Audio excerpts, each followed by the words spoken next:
So this is Baruch Fleischman. I'm at the Tikkun Elevator Kollel, and it's my pleasure to bring once again the words of Rabbi Yosef Chaim Mimran here to light, at least for me, and this has a lot of significance.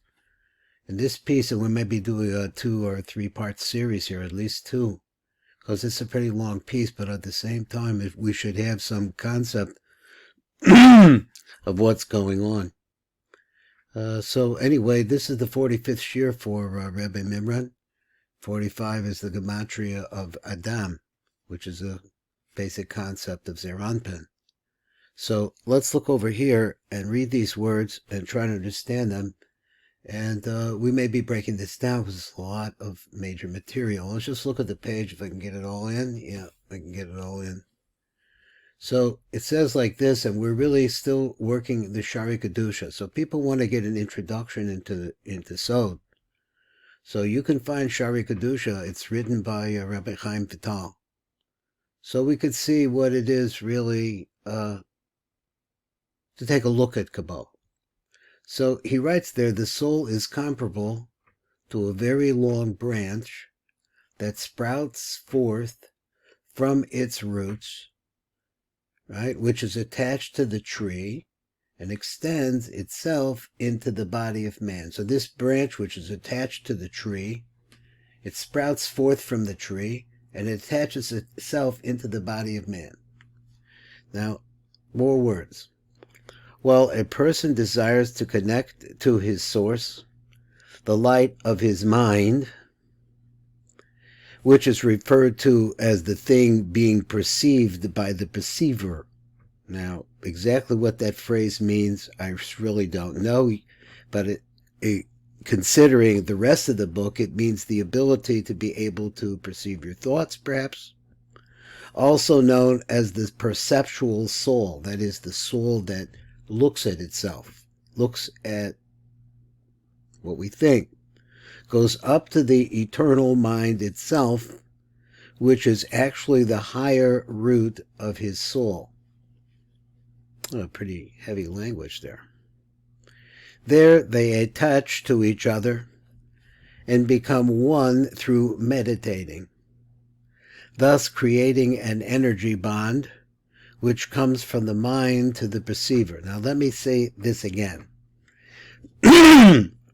Getting to the root of the soul, that they attach each other and become one through meditating, body and soul, thus creating an energy bond which comes from the mind to the perceiver, comes from the mind to the perceiver. I'm not sure what that means, but there is, if he wants to say, I think that the perceiver is panimi to the mind, from the mind to the perceiver. It's a deep level.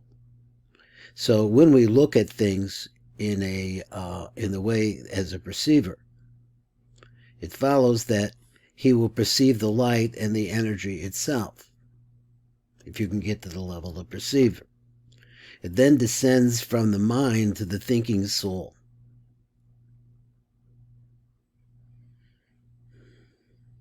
This energy and tangible light is the concept called thought, also machshava. Now, this could be read 10 or 12 times. Have to see what. I have really spent a lot of time in this Sefer Shari Kedusha. I had a copy. I gave it to somebody to look at. But I'm still thinking, I didn't really know what's in it myself. But I do know a little bit of Rabbi Chaim Vital. Understand this well, because this is not an empty concept. If misunderstood, then you have nullified all the concepts pertaining to meditation. That is, he calls it pertaining to meditation through prayer and all the thoughts of man, whether good or bad.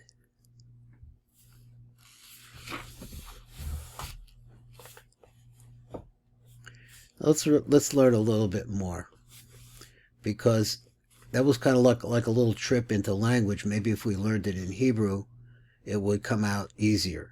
Translating from Hebrew to English, not always that easy. So it says, as the human mind merges with the human spirit. So he's identifying to me that these are two different things, the mind and the spirit.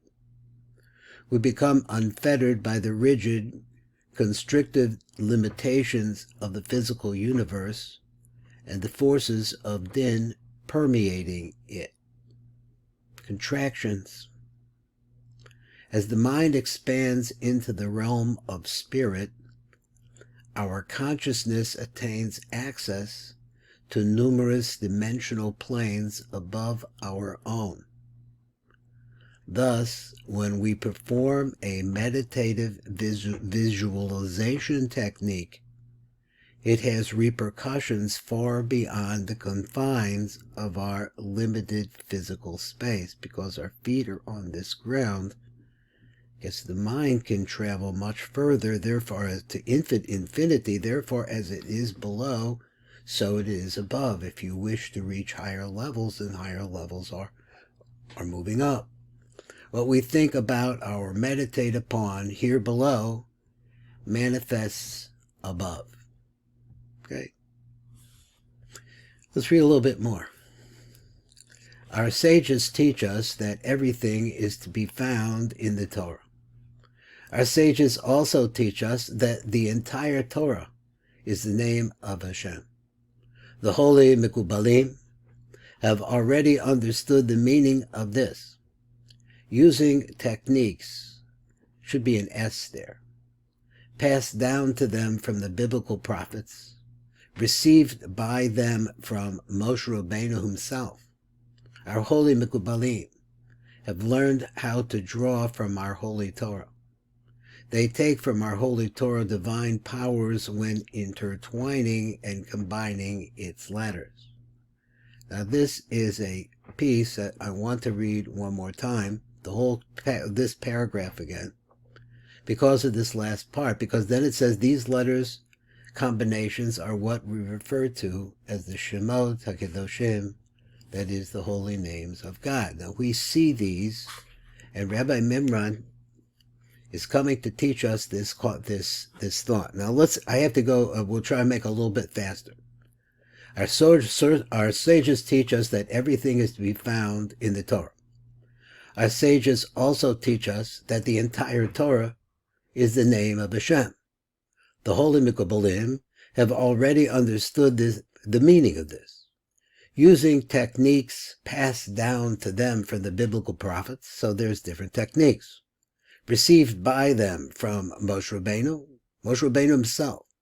Our holy Mikubalim have learned how to draw from our holy Torah. And what do they draw from the holy Torah? Divine powers, when intertwining and combining its letters. And they're able to do this by just what he said, intertwining and combining its letters. These letter combinations are what we refer to as the Shemot HaKadoshim, that is the holy names of Hashem.